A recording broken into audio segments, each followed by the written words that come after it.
Assalomu alaykum hammaga. Bugun biz yana bir muhim bo'lgan asablashish jarayoni absorpsiya haqida o'rganamiz. Ma'lumki, gaz va suyuqlikni boshqa bir suyuqlik sirtiga yuzasiga yutilishiga absorpsiya deb ataladi.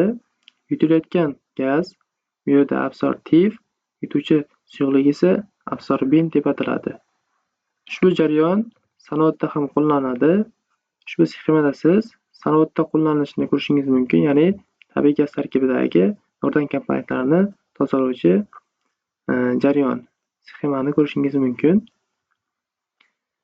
Bu yerda tabiiy gaz, ya'ni katta qismi metan, propan va nordon gazlar vodorosulfid va karbon angidrid mavjud bo'lgan gaz. Ushbu gaz kolonnaga beriladi. Kolonnaga berilganda kolonnaning yuqori qismida mana bu yerdan forsing orqali deytonamin purkaladi. Nasatkaga urilib, deytonamin pastga qarab harakatlanadi. Bu yerdagi tabiiy gaz esa yuqoriga qarab harakatlanadi va nasatkada ular kattaga kirishadi. Deytonamin tabiiy gaz tarkibidagi vodorosulfid va karbon angidridni yutishni boshlaydi.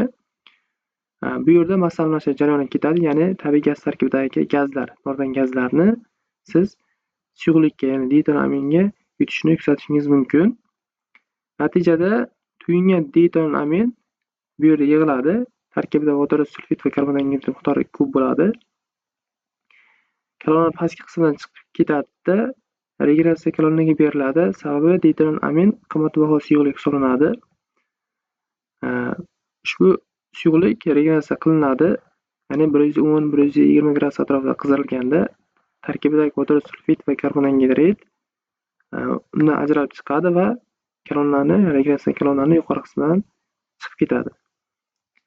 Pastki qismidagi toza deytonamin esa nasosga boradi. Nasos orqali bosim olib, kolonnaning mana yuqori qismida yana kolonnaga kiradi. Forsing orqali yana purkab beriladi. Ushbu sirkulyatsiya davom etadi. Toki to'liq deytonamin ishdan chiqmaguncha mana shu sirkulyatsiya davom etaveradi. Kolonnaning yuqori qismida esa toza tabiiy gaz, ya'ni vodorosulfid va karbon angidrid tozalangan tabiiy gaz keyingi jarayonlar uchun beriladi. Bu yerda deytonamin suyuqligi absorbent, ya'ni yutuvchi hisoblanadi. Yutuvchi gazlar esa vodorosulfid va karbon angidrid esa absorptivlar. Mana. Absorptivlar boshlang'ich tabiiy gaz tarkibida gaz fazada edi. Ushbu gazlar suyuq fazaga o'tdi. Bu masallashish jarayoni sifatida misol keltirsak bo'ladi.